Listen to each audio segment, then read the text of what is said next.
particularly Andrew, Mountbatten Windsor, formerly Prince Andrew, of course, who appears to be spending Christmas somewhat alone. Well, at least we know his daughter Bea won't be there because she's chosen to go skiing with mates. But there's also other bad news for Andrew as... Behind the gilded gates of Windsor, a Christmas scene is being set. But for one resident, there will be no grand dining hall, no family toast, no place at the table. While the king prepares for a Sandringham celebration, a completely different story is unfolding just a few miles away at Royal Lodge. Staff who walk those halls describe a haunting quiet, broken only by the constant murmur of a television. This is the story of Prince Andrew's new reality, a life of stunning isolation, reported by those who see it every single day. They reveal a man described as sedentary, psychologically embattled, and facing a future with only one humiliating way out. This isn't just a fall from grace. This is what happens after the palace has finished making its decisions, and you're left alone with the consequences. Let's rewind to the moment it all shattered. The connection to Jeffrey Epstein was the spark, but the disastrous Newsnight interview was the detonation. In that 1 hour, the public, and more importantly, the institution, saw not a senior royal, but a man utterly incapable of the contrition the modern monarchy demands. The palace moved with a speed that shocked even insiders. His military titles returned overnight, his royal patronages stripped without ceremony. The use of His Royal Highness quietly retired from official life, but it was the unspoken shift that cut deepest. Senior courtiers began referring to him in internal memos not as the Duke of York, but as a single initial, a logistical problem to be managed. Overnight, his entire identity, the uniform, the role, the purpose, was deleted. Insiders say this wasn't just a professional dismantling, it was a personal annihilation. He became a ghost in the system, a man with a title but no function, a duke pacing the corridors of a mansion that no longer felt like a home. His last remaining fortress is the 30-room Royal Lodge. For years, this has been the epicentre of a silent, grinding war with his brother, the king.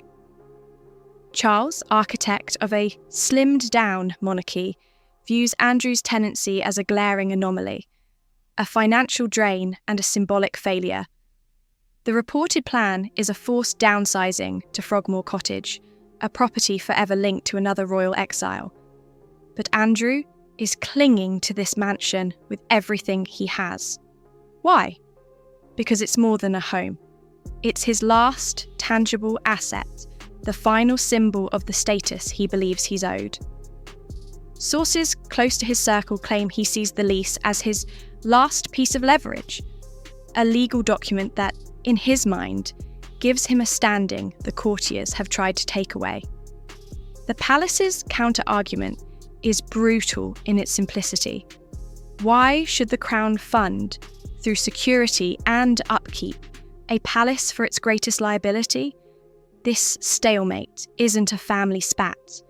It's a cold institutional siege. The pressure isn't just reputational, it's intensely financial, and it's turning the screws. Royal Lodge isn't a cheap date. We're talking about millions in necessary renovations, from antiquated heating systems to crumbling period details. The question of who pays has become a toxic game of chicken. Insiders suggest Andrew expected funds from the king's private estate, the Duchy of Lancaster, to cover the work. Those requests, we're told, have been met with a polite but firm refusal. The message is clear. If you insist on staying, you find the money. But his income is a shadow of what it was. His naval pension is modest. The rumoured multi-million-pound settlement with Virginia Giuffre drained his personal reserves. Now he's caught. He can't afford to maintain the house to the standard required, but leaving would be a public surrender. Staff whisper about deferred repairs and rooms being closed off. The grandeur is slowly fading, mirroring the man himself. So, what does life inside this fading fortress actually look like? Staff accounts paint a stark, monotonous picture. His diary, once packed with global engagements, is now blank. His world has shrunk to the 98 acres of the Windsor Great Park. Mornings are often spent indoors, with newspapers that only bring bad news. Afternoons drag on with television, documentaries, old war films, anything to pass the time. The once frequent visits from old friends and associates have dried to a trickle. Nobody wants the association. Even his beloved dogs, sources say, seem to reflect the mood, less energetic, more content to lie at his feet. The few outings are meticulously planned and scrutinised. A horseback ride where he's seen but not approached, a drive to a private shooting estate. These aren't hobbies. They're carefully stage-managed excursions to prove he's still doing something.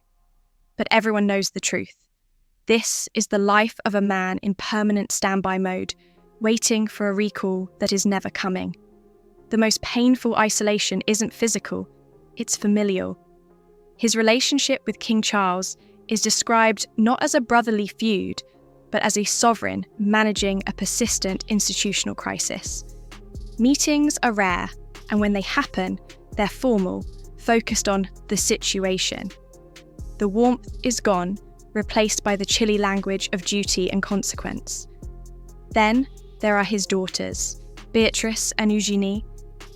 By all accounts, they love their father deeply and provide a private emotional lifeline. They visit with his grandchildren, the one context where staff say they see his guard fully drop. But their support has strict unspoken boundaries. They cannot and will not act as his public advocates. Their own hard-won positions, building careers outside the firm's direct glare, are too fragile. They are forced to perform a delicate dance, loving the man, while distancing themselves from the scandal. For Andrew, this must feel like a final, heartbreaking betrayal from the institution he was born into. The family firm has moved on, and he is no longer on the payroll, or in its heart. To understand why there's no path back, you have to see this from the palace's bunker mentality. This is a cold, hard, long-term calculus. First, finance. Every pound spent propping up Royal Lodge is a pound that can't be spent on the PR campaigns for the Prince and Princess of Wales on championing the King's environmental causes. It's wasted money. Second, and absolute, is reputation. Andrew isn't just an embarrassing relative, he is an existential reputational threat. A single photograph of him looking content in his mansion can spark a week of global headlines, dragging the Epstein scandal back to the forefront. The palace's strategy is one of permanent containment. They don't want to rehabilitate him, they want to make him disappear. Moving him from a palace to a cottage is the ultimate symbolic act, a visual demotion for the global media. It shouts, this man is no longer important.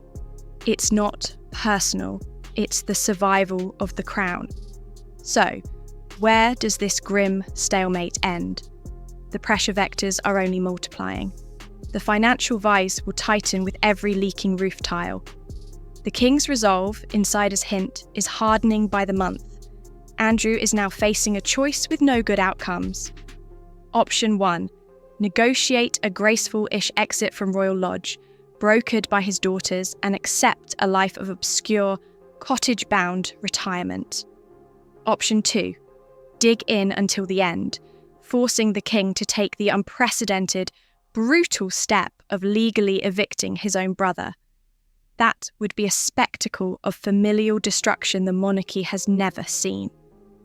Rumours within his small circle suggest he's banking on his brother's sentiment, hoping Charles will blink to avoid a final, ugly rupture. But the palace machine behind the King feels no such sentiment. They see a problem that needs solving. His future now hinges on a single degrading decision about real estate.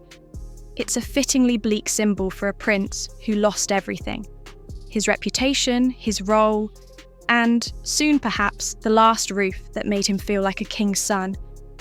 This is the unvarnished price of disgrace in the modern monarchy.